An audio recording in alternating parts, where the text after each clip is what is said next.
各位粉絲、各位朋友啊，歡迎大家嚟到凌晨空間之飛升龍堂。Hello， 你好，我係開運王奕龍師傅，亦都係非物質文化遺產嘅傳承大使。嗱，咁今日好開心啦，又同阿奕龍師傅咧就拍呢個 YouTube 啦。嗱，未拍之前咧，同大家講咧，嗱呢隻福鼠吊金錢啦，今次咧就係紫色嘅，係啦，紫色嘅，留俾大家啦，紫色。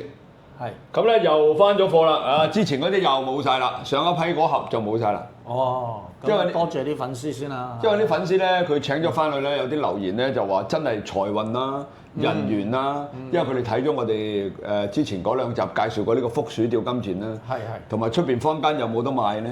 係，我哋呢啲坊間有啊，好肉酸㗎嗰啲。係啊，嗰隻樣好核突。嗰隻老，因為我哋係特登訂做翻嚟嘅，咁嗰隻老鼠啊，嗰隻福鼠咧上邊啊，擒住個金錢咧，同埋我哋呢度係雙面嘅。係。出邊我都見過嗰啲唔得嘅，好肉酸。其實成個都係我設計喎。係啊，你講噶嘛？我設計。咁所以咧，我哋賣完一批又一批啦。咁啊，如果邊個咧想真係增加財運啊、人緣啊，甚至乎小人啊嗰啲咧，咁你就可以揾聯絡小助手訂啦。又係得翻呢盒啫嚇。好快就一次就冇晒㗎啦嚇！咁呢度繼續多謝粉絲先。好啦，阿奕龍師傅，今集我講咩啊？今集咧嗱，因為我哋立咗春過年都2個月㗎啦，係咪？係。咁啊，我啊想加強啲運氣俾我哋嘅 fans 啊。喂，好 very good。係啊。因為咧，即係好驚佢哋譬如話，因為今年個經濟真係又係好差啊，陰公。差到啊！我同你講真係，唉，好難搞啊真係。所以咧，我就係特登準備咗一啲資料俾我哋嘅 fans。好啊，後邊嗰度。係啦，睇下呢個後邊先。嗱，按住我哋嘅方法去做。嗱，首先嚟講咧，我嘅方法係點樣咧？係。就係根據你嘅出生年份嘅，係啦，出生年份嘅尾數。咩叫出生年份尾數？譬如你係1960年出世嘅，就睇個0字嗰個。哦，即係睇你幾多年出世，1970就0字，1973就3字咁樣。冇錯。哦，就跟翻呢度。係啦，但係要喺西歷2月5號出世先至屬於嗰一年喎。咩？西歷2月。嗱，譬如今年係2026年啦。係。如果有個 BB 係2月1號出世嘅，咁先算啦嚇。咁其實咧就未去到呢個嘅2026個喎。哦，要去到2月5號後先至係睇2026個6字尾喎。哦，即係小朋友就咁，大人就唔使啦。大人一樣嘅，任何人都係咁計。點解唔俾我？譬如你譬如你1970年啦。1970年出世，咁但係如果你70年嘅2月5號之後出世咧，就睇個0字嗰個尾數。哦，咁之前咧？咁如果係之前咧，就係睇9嗰個尾數，即係未到0啊。1970咁睇邊個？1970嘅2月5號之前出世，就睇個9，即係睇第二個。睇個1970。係啦，睇嬲尾尾數本來0啊嘛，本來要睇0啊嘛，但未到新歷2月5號出世，係未到立春啊。所以未到立春咧，我哋就係呢個計算咧就未計到係1970嘅，仲係計緊1969嘅啫。哦，減一個。係啦，即係總之你2月5號後咧，你就照睇翻個尾數。如果你2月5號前出世咧，就睇前一個尾數。我都明啦，即係減翻一個。即係1970咪1969咯。係啦，咁呢個點得出嚟嘅咧？呢個其實係我用奇門遁甲去計出嚟嘅。明白。咁就根據呢個過年嘅立春嘅時間，而揾出每一個尾數出生年嘅人需要佩戴真運嘅飾物。咁其實我呢套資料咧，就喺一啲商會度有講過。哦，嗰啲人用咗之後咧，個個都讚得住口。喂嗱，大家快啲影低佢啦，影低佢啦！呢條視頻咧，大家咧記住轉發俾啲朋友啊！嗱，奕龍師傅咧就好少將呢啲公開俾大家㗎，佢啱啱新做出嚟嘅呢個表啊。係冇錯冇錯。好啦，咁就嗱，首先我哋講0尾數㗎啦，即係1960、70、80、90、00、1020出世嘅。咁咧喺今年嚟講咧，你就可以戴一個黃水晶嘅飾物。黃水晶。係啦，黃水晶。手鏈、頸鏈。多數手鏈乜都得嘅。多數手鏈啦。係啦，最好係跟身。手鏈咯。如果唔跟身就唯有掛喺電話啦。哦。或者手袋啦咁樣。總之你最好係跟身嘅。明白。咁呢個黃水晶係咩造型都得嘅喎，但係就唔好係生肖嗰啲。哦，即係普通圓形就得啦，或者一啲飾品嗰啲形狀，冇生肖啊，記住啊。總之係黃水晶就得㗎啦，好簡單。但係嗱，我哋咧呢啲咁嘅能量咧，要揀時間去啟動佢嘅。時間啟動。即係好似嗰個，即係嗰個鎖匙，即係好似撻汽車啊。哦。一撻着佢。哦。咁啊點樣撻着佢咧？就靠個時間撻着佢嘅。咁點撻啫？即係我嗰個時間嗱，譬如你呢度寫住後邊寫住係黃水晶嘅配飾，寫住19點至23點點啊？冇錯，即係咩意思啊？呢個就係我哋嘅夜晚啦，即係7點至到11點。係啦，喺你屋企嘅西北方，或者喺你嘅廳嘅西北方都得。即係話你有時西北方可能唔方便啊，啱啱個廁所嚟嘅咁，係嘛？或者即係你淨缺角冇咗嘅，咁點算啊？咁你可以喺廳嘅西北方，一定有廳㗎嚇，細細都有廳㗎，300尺、100尺都有廳㗎。咁就係如果你成間屋計就喺屋嘅中心點，攞個指南針揾下究竟西北方喺邊度。哦，呢個好易啫，手機有啊。手機都有嘅，而家係啦。咁如果你係計廳咧，就喺廳嘅中心點喎。明白。喺廳嘅中心點。明白。即係你唔好走咗去揾全屋嘅中心點，就當咗廳嗰個係喎。係兩個變咗唔同咗嘅喎。係。咁就配戴咗咧，就即係呢個叫啟動咗個能量。咁喺2026年成年咧，個運氣都會增強咗。0啊，講緊0嘅朋友啊。0尾數70啊、80啊、60啊、90啊嗰啲咁啊嚇。係啦。好，咁跟住1尾數出世喎，即係1951啦、61、7、18、19、10、111、21啦。係。咁呢個咧就可以帶一個牛嘅飾物，加一個水晶咁樣嘅兩樣一齊喎，要配合埋一齊。要配合嘅，譬如一隻牛嘅飾物，譬如玉啦，我哋係有得。牛嘅玉。牛嘅玉啦，跟住加個水晶，咩形狀都得嘅，但唔好生肖。咁如果鏈嘅咪掛埋喺度得唔得？掛埋喺度得㗎啦。佢有啲扣埋可以勾落去嘅。哦，有，我都有。你都有啊？有啲扣活動嘅咁勾落去嘅而家。清。各位粉絲、各位朋友喺呢度隆重宣佈，嚟緊嘅4月28號上晝7點鐘喺 YouTube 我哋有一個新頻道叫做武德壇，係武術個武，德行個德，佛壇個壇。咁咧呢個視頻裏邊咧就係由我身邊呢位尹其浩師傅，佢係一個綜合內外武術嘅師傅。咁喺視頻裏邊咧，佢會表現佢嘅中國功夫啦、拳法啦，仲有兵器添。師傅仲有好多嘢喎。仲有咧就係理療養生，同埋咧就係鐵打。哇！記得4月28號7點鐘支持我哋武德壇。多謝。咁啊可以掛喺度。咁咧就如果你冇牛嘅飾物，可以揾阿祖哥，係嘛？揾阿小助手，揾我哋啦，我哋幫你揾個玉佩啦。係，揾個玉佩。係啦。咁就係時間就係下晝1點至5點之內。哦，又係嗰個時間帶上身。係啦，咁就喺屋企嘅西南方，或者喺你廳嘅西南方，係啦。好，咁跟住，如果係2字尾朋友，1952627282922222出世嘅，係啦，咁就帶一個銅嘅葫蘆仔，加個紅色繩穿住5帝錢，或者嗱。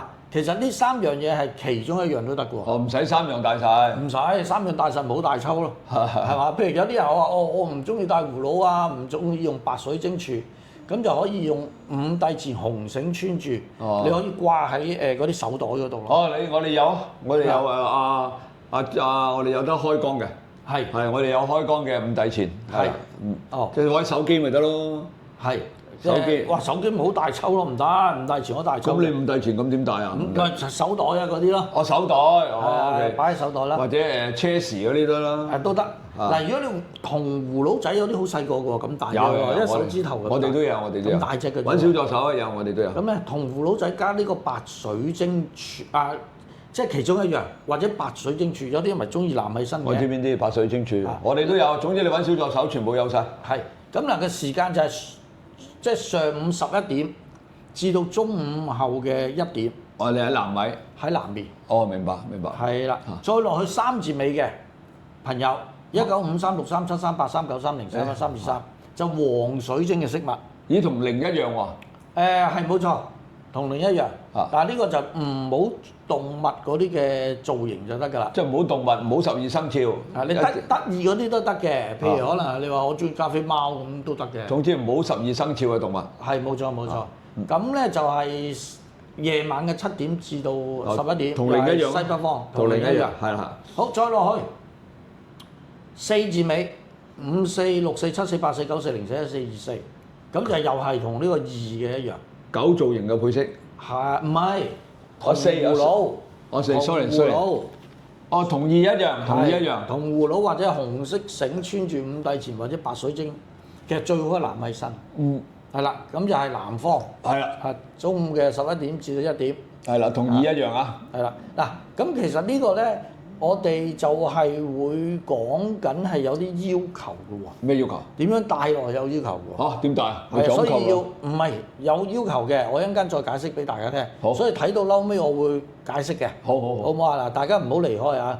嗱，5字尾嘅朋友，咁就做造型咧，就狗造型嘅飾物或者狗狗喎。哦，咁啊！你嗰啲肉有冇狗狗？有。阿 Nelson 嗰啲有啊。有訂做啫，冇所謂嘅呢啲。係啦，咁啊嗱，一係狗狗嘅飾物，咁呢個飾物可以戴喺邊咧？可以戴喺頸或者戴喺手。哦。手鏈或者頸鏈。掛住喺度咯。冇錯冇錯。掛住咯，細細隻嗰啲肉狗仔造型咯。冇錯冇錯，係啦，咁咧就係時間就上晝7點至11點，屋企嘅東南方。哦。係啦，再落去就6字尾出世。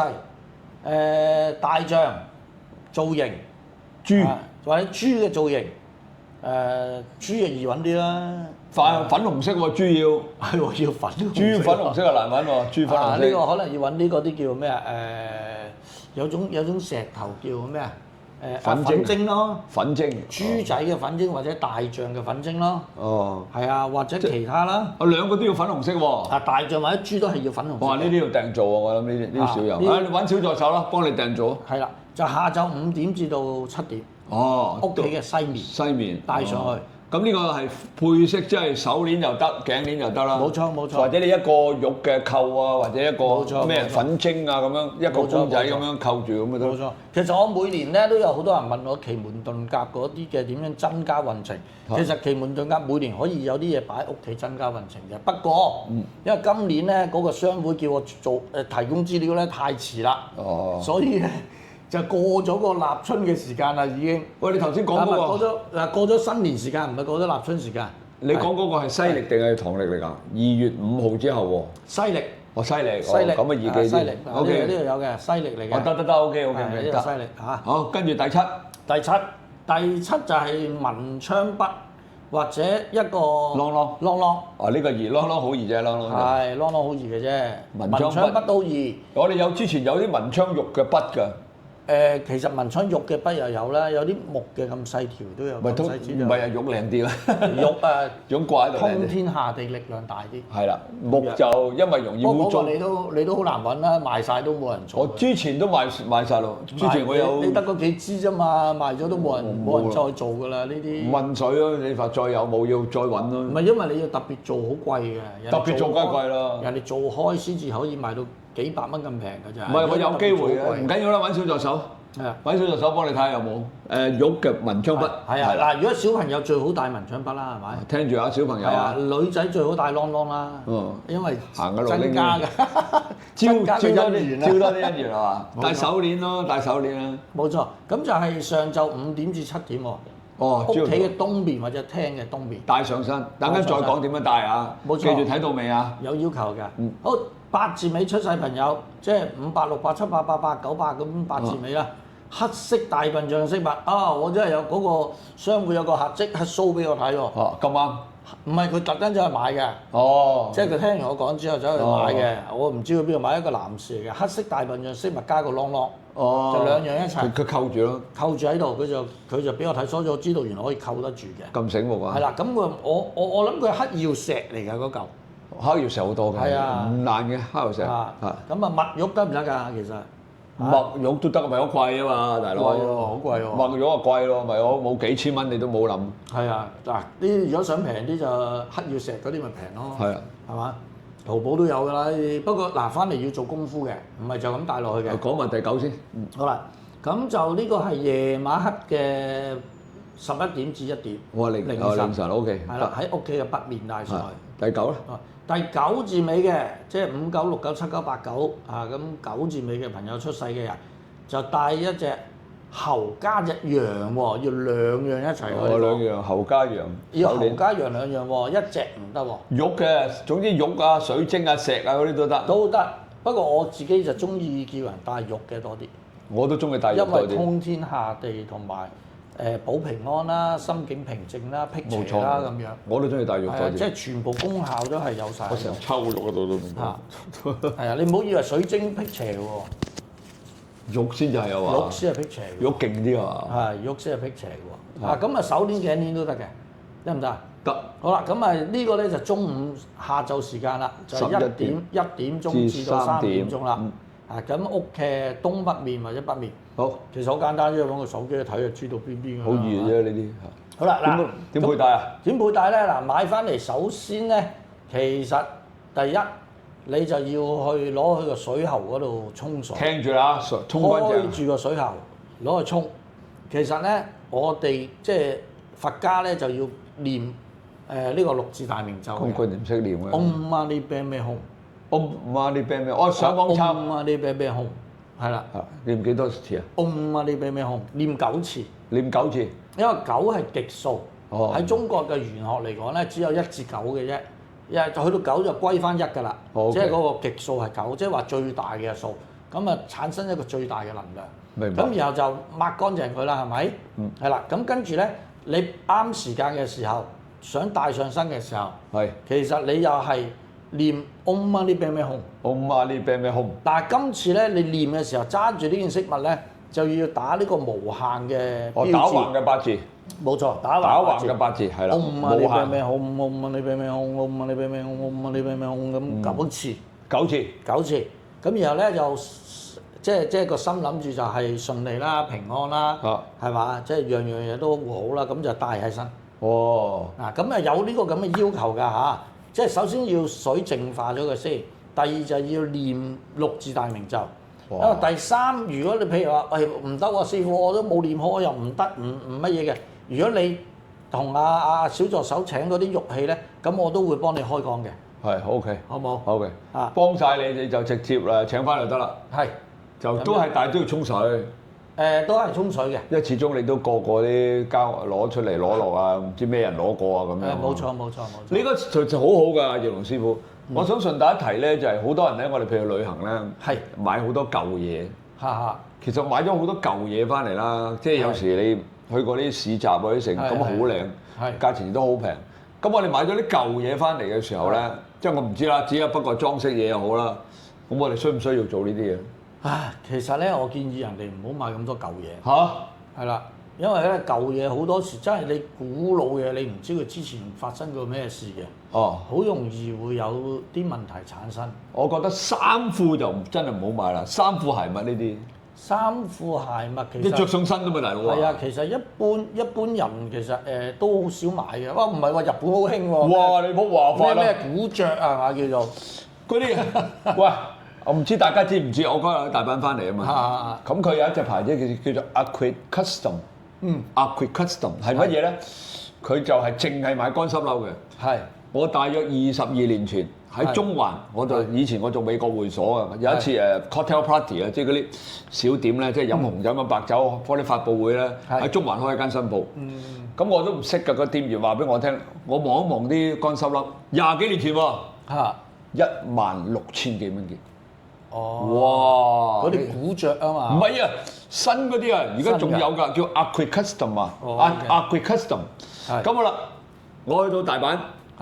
一樣有嗰件衫，古着係8嚿，話爭好遠喎！哇！你見到仲有 Burberry 嘅乾濕褸，係1000，係所以咁多人就要中意買呢啲。你點搞啊？即係你見到吸引到你啊！真係，不過咁 anyway，即係如果舊衣衫褲鞋襪嗰啲咧，如果大家真係買咧，咪如果真係咁買咗咁點啫？咁你搞教啲粉絲先㗎？唔係咁，你可能呢個睇下你自己認為有冇問題啦，冇問題咪冇問題咯，有問題嗰陣時要揾師傅啊。揾阿鐘師傅啊！嗰陣時真係要搞。有問題要揾師傅啊！冇問題咪冇問題咯。冇問題冇問題，即係大家要小心啲啊！即係坊間又話好多網上邊教，又話念經，又話咩成，你都唔係法科，你念嚟有咩用？我哋收到個粉絲電話，琴日講完一大輪嘢，我問佢，即係佢撞，即係話時話類似撞咗邪咁啦。咁佢係啦，咁佢就問啦，咁啊，我喺個網度咧，嗰個師傅教我咁做，嗰個師傅教我咁做，嗰個另外我打電話去問邊個咁做，我話你，如果你係法科師傅，全部都得。如果你好似我哋普通人咁，呢個講呢啲講，咁人哋唔使學啦。楊師傅你學咗幾廿年㗎啦，咁唔使學啦，係嘛？即係好簡單，已經答咗呢個粉絲就話：如果你係本身係法科師傅，又或者本身你自己係修某個法嘅，係咪容易處理啲啊？佢聽人講喎，佢話人哋呢個教佢，佢話結果都唔得喎。我話我已經知道你嘅答案啦，係嘛？咁啊，佢自己如果冇修行開嘅就理論上係。即係效果係差啲嘅。唔係啊，佢點解會發生啊？對唔住，題外話啦，我哋傾下偈，翻去仲有時間。好啊好啊好啊！佢個阿媽喺盂蘭節嘅時候，就喺個街度執人哋啲新鮮生果食。嚇咁點解啊？佢精神有問題？冇問題啊，不過貪便宜。咁人哋等咗好靚嘅，喺啲廟啊、廟前廟後咧。咁你盂蘭節嗰啲時間咪，佢甚至冇盂蘭節多啦。可能佢住喺附近啦。咁佢經過啲廟門口，咪好多人等啲新鮮生果嘅。廟門口嗰啲喎，唔係廟裏邊嗰啲喎，即係人哋拜唔知拜邊個嗰啲。佢見到啲橙好靚嘅啲橙，佢唔想浪費。啲橙咪好靚嘅，蘋果你就話有機會撞食，啲橙唔會㗎。佢攞翻屋企食。咁啊唔緊要啦，食咗之後，佢哋原來嗰兩個仔係唔知嘅。哦。佢就以為阿媽咧啊，點解成日有咁多新鮮生果咧？佢唔想浪費食物啊。食下3個都賴咗嘢。係啊。又呢度突然間呢度痛，嗰度痛，呢度痛，跟住咧又發夢又見到呢個，見到嗰個同佢講嘢。係啊，3個都係咁，跟住就揾我哋求助，跟住我就話唔使講啦，唔使講。鐘師傅啊，我哋揾阿鐘師傅，唔係我哋有法彩有鐘，呢個都唔重要，即係同大家講你其實我想講翻個重點就係遇到呢啲咁嘅情形咧。即係我哋會俾我哋解釋翻嘅，喂諗都諗到啦，人哋供十方遊魂野鬼咁啊，你食咗人哋喎，你係咪唔 make sense 先？即係我夾硬除咗你件衫，我攞嚟着，咁你嬲唔嬲啊？係咁啊，係咁。即就咁簡單啫嘛，其實佢話點解會咁啊？我話好簡單㗎咋，佢同我哋都一樣㗎咋。你攞咗人哋食嗰啲嘢，咁你走去食鬼咗佢，咁人哋嬲唔嬲你啊？係。你話你唔係啊？所以我哋以前咧，我哋阿媽教啊。譬如我哋以前喺地下執到啲首飾，我試過執到啲金鏈啊，咁我哋抌翻啲錢落去，即係類似一個交換形式咁樣。所以以前啲人話你地下如果見到啲錢咧就唔好執，錢唔好執，但係金鏈喎。我執嗰條金手鏈好幼嘅啫，不過咁我哋阿媽咧就教你抌翻啲錢落去，嘅咁樣，即係當係一個交換咯。即係反正你喺地下度都唔知邊個嘅，咁你咪執咗佢之後，跟住你抌翻啲錢落去。其實呢種應該都屬於民間嘅智慧喎。屙尿要講借名啦。係啊，呢個真係要講嘅。係咪啊？呢個真事嚟㗎，我坊間都未聽幾多賴咗嘢就係因為咁。係。翻到又發夢啦，又聽到聲啦，又有房聲，又門聲，又敲門聲，又腳步聲，其實就好簡單嘅嘢。我哋細個成日去露營㗎嘛。係啊。去親露營都要講㗎。我去好多次去露營，去嗰啲小便嘅時候。係啊。其實當你如果你當然啦，如果你有佩戴某一種飾物嘅話，咁就會擋一擋嘅。